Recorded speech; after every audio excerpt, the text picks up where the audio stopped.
స్వాగతం.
చాలా పుణ్యం కలుగుతుందనేసి చాలా మంది ఎక్కడి నుంచో వచ్చి ఈ పుణ్యక్షేత్ర దీపాలను ప్రతి ఒక్క మహిళ వచ్చి ఆ సోమవారం కార్తీక సోమవారం రోజు ఇక్కడ వచ్చి దర్శించుకొని పోవాలనేది దేవుడి దగ్గర పుణ్యం కలుగుతుంది. దీపారాధన చేయడం అలాంటివన్నీ మన పుణ్యక్షేత్రంలో కంపల్సరీ చేస్తారు. అయ్యప్ప స్వామి భక్తులు ప్రతి ఒక్కరు వచ్చి ఇక్కడ అయ్యప్ప మాల వేసుకొని దర్శనం చేసుకొని వెళ్తారు.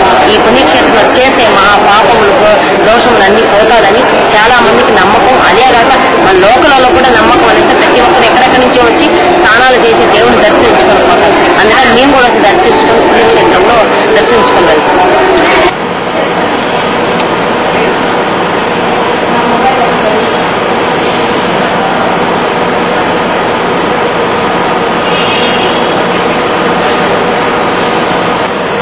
ప్రపంచంలో ఆకలి, దారిద్ర్యం, కన్నీళ్లు, కష్టాలు, నిరుద్యోగం, నిరక్షరాస్యత లేనటువంటి సమాజం కోసం కమ్యూనిస్టు పార్టీలు పెద్ద ఎత్తున కార్మిక రాజ్య స్థాపన కోసం ఉద్యమాలు చేస్తున్నటువంటి తరుణంలోనే ప్రపంచవ్యాప్తంగా ఓ మెరిసినటువంటి రష్యా అక్టోబర్ సోషలిస్టు మహా విప్లవం ప్రపంచ దేశాలకన్నిటికీ కూడా మార్గదర్శకంగా నిలిచింది. ఆనాటి నుండి ఈ కన్నీళ్లు, దారిద్ర్యము, ఆకలి, దరిద్రం అన్ని పోవడం కోసం అన్ని దేశాలు కూడా పెద్ద ఎత్తున ఆ వైపుగా చూసి ఇవాళ పోరాటాలు మరింత పెద్ద ఎత్తున లేచాయి. అందులో భాగంగానే 1917 అక్టోబర్ సోషలిస్టు మహా విప్లవం ఇవాళకి 100 సంవత్సరాలు పూర్తవుతా ఉంది. ఈ 100 సంవత్సరాలు పూర్తయిన సందర్భంగా శతవార్షికోత్సవాల్లో భాగంగా భారత కమ్యూనిస్ట్ పార్టీ దేశవ్యాప్తంగా శతవార్షికోత్సవాల కార్యక్రమాన్ని ప్రారంభించింది ఈ రోజు నుంచి. అంటే అక్టోబర్ సోషలిస్టు మహా విప్లవం రష్యాలో జార్జ్ చక్రవర్తి క్యాలెండర్ ప్రకారం అక్టోబర్ 25న సోషలిస్టు మహా విప్లవం ఆవిర్భవించిన మన ఇంగ్లీష్ క్యాలెండర్ ప్రకారం నవంబర్ 7నే ఇవాళ ఈ కార్యక్రమాన్ని జరుపుకోవడం జరుగుతా ఉంది. అందుకోసమే ఈరోజు అక్టోబర్ సోషలిస్టు మహా విప్లవాన్ని నవంబర్ 7వ తారీఖున జరుపుకోవడానికి బలమైనటువంటి కారణం అదే ఉంది. అందుకోసం ఈ దేశంలో కూడా పెరుగుతున్నటువంటి పెట్టుబడిదారీ వ్యవస్థ నిర్మూలన కోసం ఏ రోజైతే మార్క్స్, ఎంగిల్స్, కామ్రేడ్ లెనిన్ కలలు కన్నారో ఆ కలల రాజ్య స్థాపన కోసం, కార్మిక వర్గ రాజ్య స్థాపన కోసం భారత కమ్యూనిస్ట్ పార్టీ పెద్ద ఎత్తున ఉద్యమాలు కొనసాగిస్తా ఉంది.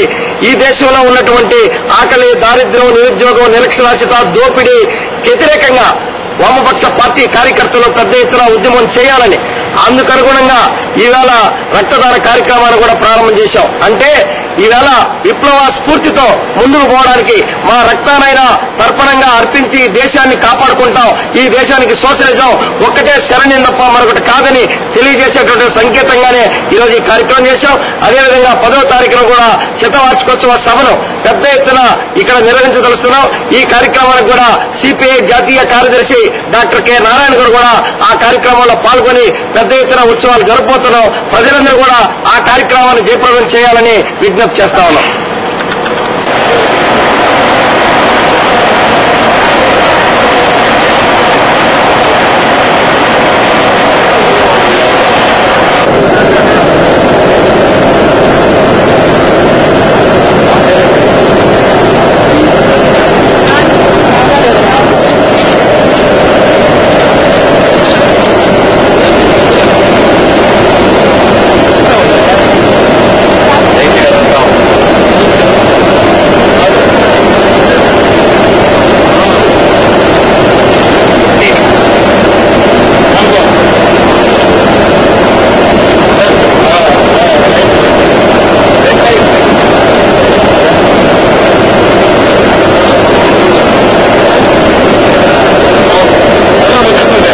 చిత్తూరు జిల్లా రేణిగుంట నారాయణ కాలేజ్ హాస్టల్లో విద్యార్థి ఆత్మహత్యకు పాల్పడ్డాడు. పలమనేరుకు చెందిన కమలేష్ ఇంటర్ ఫస్ట్ ఇయర్ చదువుతున్నాడు. రూమ్ లో ఎవరూ లేని సమయంలో ఉరేసుకుని ఆత్మహత్య చేసుకున్నాడు.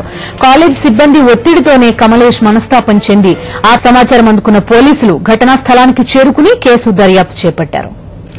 తిరుమలలో శ్రీవారి పుష్పయాగ మహోత్సవాన్ని టీటీడీ ఘనంగా నిర్వహిస్తోంది. స్వామివారి జన్మ నక్షత్రం కావడంతో అధికారులు ఉత్సవం నిర్వహిస్తున్నారు. 12 రకాలకు చెందిన 7 టన్నుల పుష్పాలను యాగానికి వినియోగిస్తున్నారు. స్వామివారి పుష్పయాగంలో పాల్గొన్న ఎంతో సంతోషంగా ఉందని భక్తులు ఆనందం వ్యక్తం చేస్తున్నారు.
ఈ సిడీకి అన్నమయ్య